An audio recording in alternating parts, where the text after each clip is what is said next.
The summer storm didn't seem like a big deal at first. It hit on a typical hot August night, just like tonight. All around me, phones started buzzing with alerts. I was sitting in the living room with my wife, Emily, and a couple of friends. Naturally, Emily was the first to read the emergency alert out loud. "Flash flood warning in this area," she said, a little too cheerfully. Oh man, I love a good storm. The moment those words left her mouth, the sky exploded with bright flashes of lightning, lighting up the dark clouds. Then it started to pour, hard. 4 of us quickly moved over to the bay window to get a better view of the chaos outside. We were hosting a few friends that night. Emily's best friend Diana was visiting from the city, which meant her obnoxious boyfriend Aaron was tagging along too. Honestly, Aaron really gets under my skin. I was wishing the storm would keep him quiet, but of course he had other plans. "Wow, this rain is something else," I muttered, cringing at my own words. "Noah's Ark could handle this," Aaron jumped in with a grin. "Fun fact, God always provides." I rolled my eyes, not that he could see my expression through the chaotic sounds of rain pouring down. Our gutters, pretty sad looking on a good day, were already overflowing. Great, just great. Another thing for the ever-growing list of repairs needed around our not-so-perfect home. I was already feeling embarrassed about what would come next. "Hey, I have morals, and that should count for everyone," Emily shot back, trying to put him in his place. "I think I might need a boat if this rain keeps up," I grumbled under my breath, hoping to get a laugh. "Good luck with that," Aaron sneered. "Better call a guy to fix your basement before you start a family."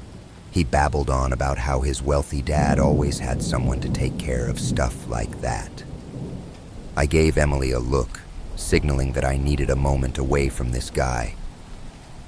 She nodded and followed me into the kitchen, her eyes full of concern. I stepped down into the kitchen and sure enough, there was water creeping toward the bottom of the stairs. Outside, the basement entrance was positioned underground. If a storm hit hard enough, that dirty old stairwell could easily flood and send water pouring straight into our basement. To give you an idea of how bad it was, I had actually shot a video when the rain started earlier. When I switched back to reality, I saw it. Our floors were soaked, water pooling everywhere. I cursed under my breath and turned to Emily. "Can you help me unplug the electronics before we really get into it?" I knew the next step was to cut the power to the whole floor, and I rushed to the switch. When the lights went out, our little party turned into something out of a horror movie. Just darkness and the sound of the rain drumming against the windows. Suddenly, all I could hear were the soft sounds of Aaron mumbling and the hard beats of rain against the roof. Then, out of nowhere, Emily screamed. Panic hit me like a punch to the gut, and I waded my way through the cold water, searching for her in the dark. After a few fumbling seconds, I finally wrapped my arms around her and breathed a sigh of relief. I couldn't help but think I was overreacting, but with how jumpy I was feeling, I was just glad she was okay. "What happened? Are you all right?"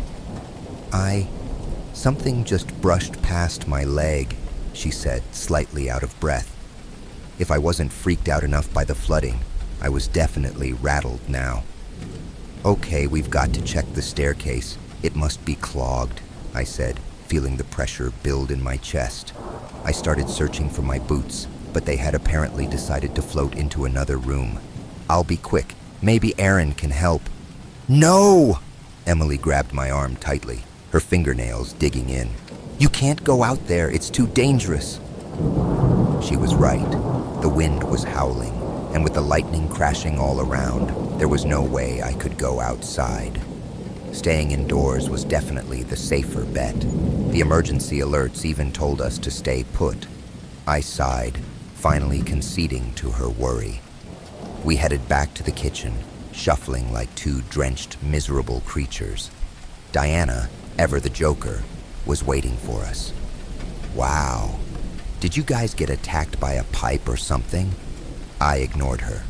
So did Emily. We were too fed up with everything, and Aaron's laughter rang out as he came into the room. "How's it feel down there? Wet enough for you?" he chuckled, pointing at our drenched clothes. I think I retorted something about his stupid golf cap, but honestly, I shouldn't have let myself get so fired up. Emily gasped behind me, but I brushed it off. Aaron had set me off. He really was such a jerk. I slipped away to the bedroom to grab some dry clothes. Our German shepherd, Lola, was supposedly safe in there. Aaron was not a fan of dogs, naturally. I figured she was fine. She had been quiet all night, but as soon as I entered the room, I noticed she had her head tucked under the bed. I reached for her, hoping to calm her down, but instead got a low growl in return. Just as I was about to comfort her, I heard Emily's voice call out through the chaos. "Oh my God, Matt, it's hailing!" Either the world was ending, or she wasn't exaggerating this time. I rushed to the hallway and peeked outside, only to see big balls of ice smashing into our already cracked driveway. Great, just great. Another thing I had to worry about was leaving my car out in this mess. I went back to the kitchen. Diana was already thinking along the same lines. "Emily, the Jag's outside. That car cost way more than our house. Can we use the garage?" Well, I guess we could, but our cars are parked in there. She shot me a glance that said it all. "But please don't go out there, Diana. It really isn't safe."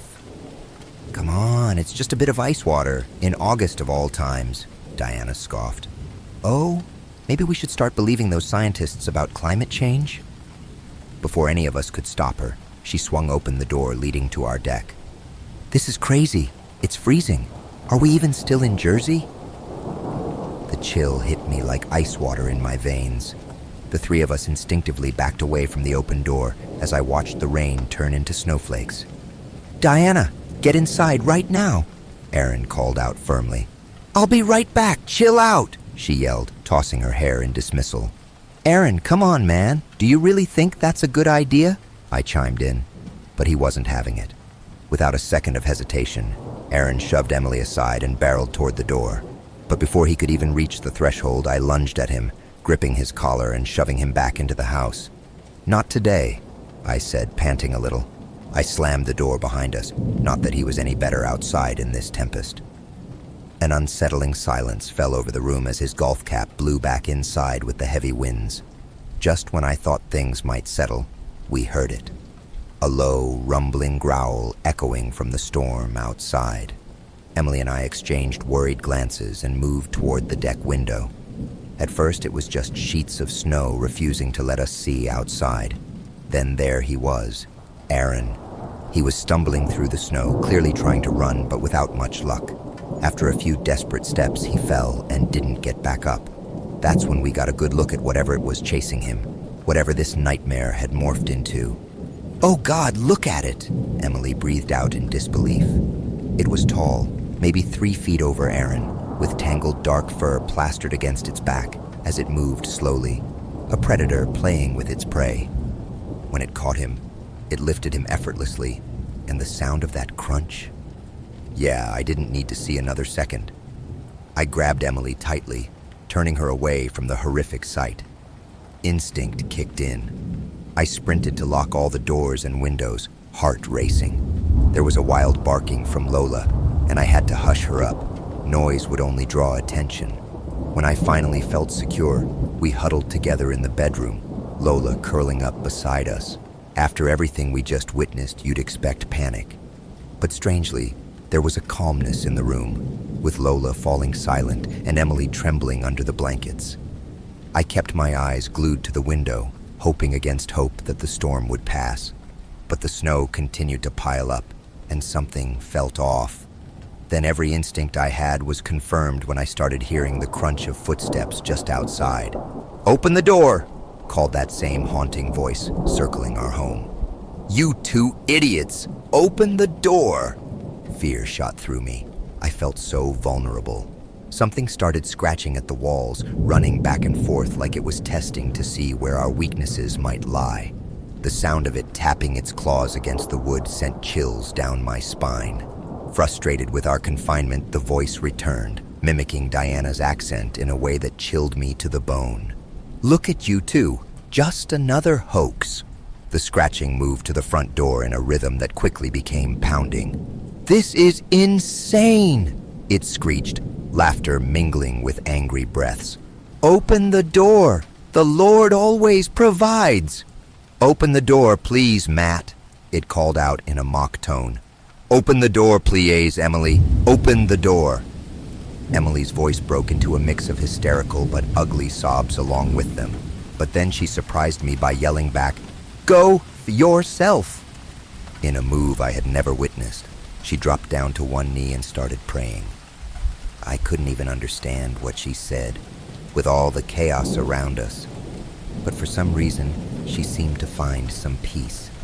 She expressed thanks for everything, our home, our life, and for all the moments we shared around the fireplace, all those cozy nights together.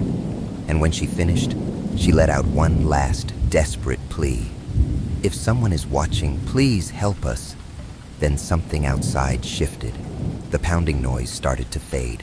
After what felt like an eternity of silence, the heavy footsteps finally receded, gradually disappearing into the darkness. Another silent hour went by, and the storm began to calm. The moonlight peeked through the dark clouds as the snow eased up. When dawn broke, the chaos of the storm was left behind. Our friends, they were gone, reported missing, and no one knew where they were. Today marks 1 year since that awful night, and there's a warning for another storm brewing outside. And one thing is for sure, tonight we aren't opening the door.